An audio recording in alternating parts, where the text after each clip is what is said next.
Hello dear students, आज कक्षा 10वीं विषय विज्ञान से हमारा चैप्टर नंबर 4 तत्वों का आवर्ती वर्गीकरण, इस चैप्टर को हम लोग स्टडी करने जा रहे हैं। तो सबसे पहले हम लोग देखते हैं कि क्या होती है तत्व, है ना।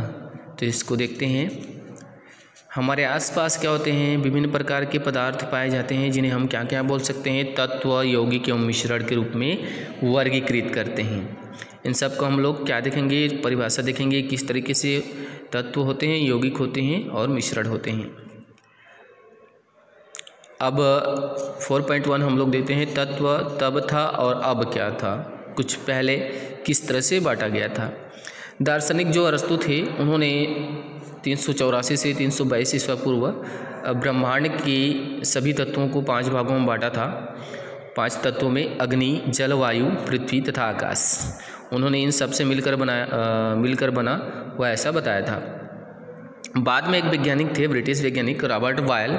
उन्होंने पदार्थों के संबंध में कई प्रयोग किए और उनके आधार पर उनका तर्क था कि अरस्तु द्वारा जो उल्लिखित 5 तत्व हैं उनको तत्व की श्रेणी में नहीं रखा जा सकता, क्योंकि 18वीं शताब्दी में एक वैज्ञानिक हैं रसायनज्ञ लवाजिए। इनके अनुसार तत्वों को इन्होंने परिभाषित किया, तत्व वह पदार्थ होता है जिसे और सरल पदार्थ में विघटित नहीं किया जा सकता, अर्थात तत्व को और सरल पदार्थों में नहीं तोड़ा जा सकता, उसको तत्व कहते हैं। तो ये हमारा तत्व का परिभाषा क्या हो जाएगा, तत्व वह पदार्थ होता है जिसे और सरल पदार्थ में विघटित नहीं किया जा सकता। उदाहरण के लिए हम लोग देख सकते हैं जल का जो सूत्र होता है H2O होता है, तो इसको हाइड्रोजन तथा ऑक्सीजन में विघटित किया जा सकता है। हमारा जो जल होता है उसको हाइड्रोजन तथा ऑक्सीजन में विघटित किया जा सकता है, अतः जल को हम लोग तत्व नहीं बोल सकते। तो तत्व किसको बोलते हैं, तत्व जिसको और अधिक सरल रूप में नहीं तोड़ा जा सकता। उदाहरण के लिए हमारा केवल एक लेंगे, हाइड्रोजन या ऑक्सीजन, तो हमारे तत्व के अंतर्गत आ जाएंगे। लवाजिए नामक वैज्ञानिक ने सबसे पहले आंकड़ों के आधार पर बताया और सूची बनाया था। उनकी सूची में 33 तत्व थे। वर्तमान में कितने तत्व ज्ञात हैं, वर्तमान में 118 तत्व ज्ञात हैं। इन सारे तत्वों और उनके गुणधर्मों का अध्ययन हम लोग अलग अलग करेंगे और अलग अलग करना इसको कठिन है। इस कठिनाइयों को दूर करने के लिए क्या क्या वैज्ञानिकों ने प्रयास किए और एक आसानी से एक टेबल बनाया जिसके आधार पर हम लोग इन 118 तत्वों को आसानी से हम लोग इनका अध्ययन कर सकते हैं। उसके बाद देखते हैं हमारा तत्वों को क्रम में व्यवस्थित करने की आवश्यकता क्यों पड़ी।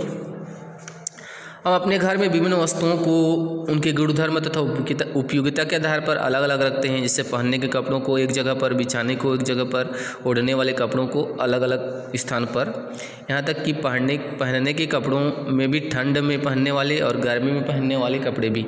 ऐसा हम लोग क्यों करते हैं, क्योंकि हमको आसानी होती है कि यहाँ पर हमारा ये सामान है। इसी तरीके से वैज्ञानिकों ने क्या किया, तत्वों को एक निश्चित क्रम में व्यवस्थित किया ताकि उनको भी क्या हो सके, उनके उपयोग, गुणधर्म, इन सब को जानने में आसानी हो सके। वस्तुओं को व्यवस्थित रखने पर समय तथा ऊर्जा दोनों की बचत होती है। इस प्रकार वैज्ञानिकों ने भी तत्वों को उनके गुणधर्मों के आधार पर एक निश्चित क्रम में व्यवस्थित करने का प्रयास किया। क्लास 9th में तत्वों की परमाणु संख्या, परमाणु भार तथा इलेक्ट्रॉनिक विन्यास का अध्ययन हम लोगों ने कर चुके हैं। तो देखते हैं कुछ तत्वों के परमाणु भार तथा परमाणु संख्या दी गई है। उन्हें बढ़ते हुए परमाणु भार के क्रम में व्यवस्थित कीजिए, बढ़ती हुई परमाणु संख्या क्रम में व्यवस्थित कीजिए। नेक्स्ट वीडियो में हम लोग देखेंगे अगला। तो इस वीडियो के लिए इतना ही। इसको आप लोग घर में स्टडी कीजिए, तत्व किसे कहते हैं और तत्वों को व्यवस्थित क्रम में व्यवस्थित रखने की आवश्यकता क्यों पड़ी, इनका उत्तर आप लोग घर पे स्टडी कीजिए। Thank you.